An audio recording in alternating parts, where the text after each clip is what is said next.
Hello, I'm Gill Higgins, Sustainability Director at Dawn Meats and Dunbia. Hi, I'm Mark Dowling, Environmental Manager for Dawn Meats Ireland. And I'm Victoria Kerr, Environmental Manager for Dunbia UK. Plan for Zero is our roadmap for reaching net zero emissions through 4 sustainability ambitions focused on the environment, farming, food and society.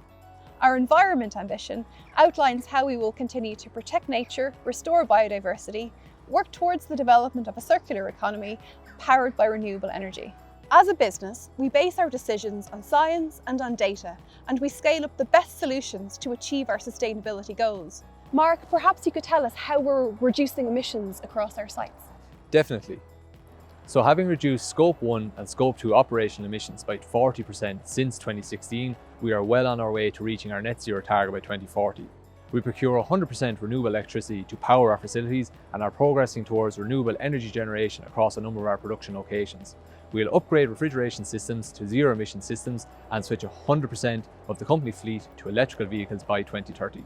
To heat water, we are upgrading our equipment to burn lower emission fuels, switching to renewable sources of thermal energy such as electricity, as well as incorporating heat recovery systems. All of which will continue to contribute to reduce emissions and improve the sustainability of our operations. Victoria, would you like to tell us a bit about how we manage our water and water quality? Certainly, Mark. Water is critically important for all food processing, but global water security is under threat from climate change. That's one of the reasons we are a signatory to RAP's water roadmap, working collectively with other food businesses to achieve the UK food industry target of 50% of fresh food to be sourced from areas with sustainable water management. Across our facilities, we will continue to reduce water usage intensity year on year. Typically, water is sourced from 2 locations: local authorities supplied mains water and abstraction from wells on our sites, with water mainly used for washing of equipment and production areas. Sites are aiming to install rainwater harvesting or grey water reuse by 2030 where feasible. Metering and monitoring of water usage occurs to identify opportunities for improvement and track progress against targets. Our sites are certified to ISO 14001, an internationally recognised standard for environmental management systems. This formalises water metering and puts controls in place to protect the environment from pollution incidents. Employee engagement is critical, as to achieve water reductions, we rely on our employees using water efficiently and knowing what the controls are to protect the environment. We know that employee engagement is also critical when it comes to waste management.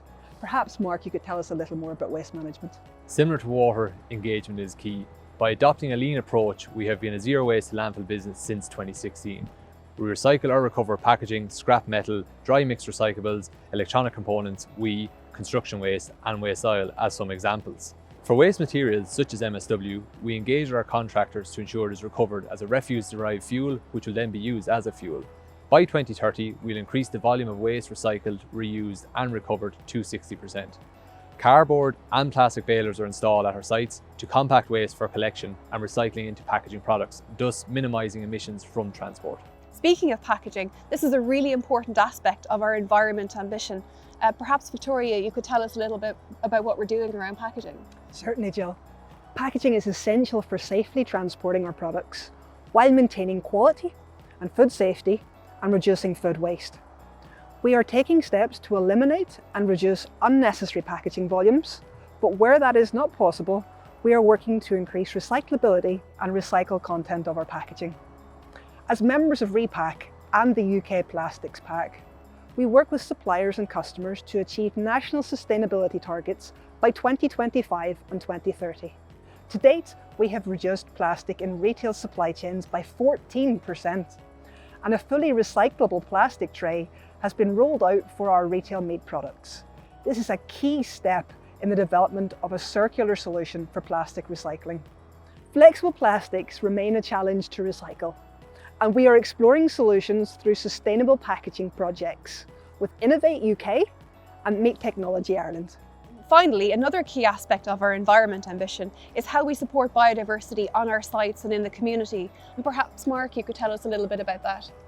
We've installed beehives, planted trees and permitted areas to grow wild to help sustain pollinators. In 2022, we engaged a consultant ecologist to assess further potential to advance our site biodiversity action plans with the intention to roll out these initiatives in 2023. And as part of the planning for these biodiversity action plans, we installed a camera at our Preston site. This recorded a lot of wildlife such as ducks, mink, otter, kingfisher, deer, heron, and Canadian geese. We shared these with our employees, and they were very surprised with how much wildlife was located so close to what we thought was an urban area.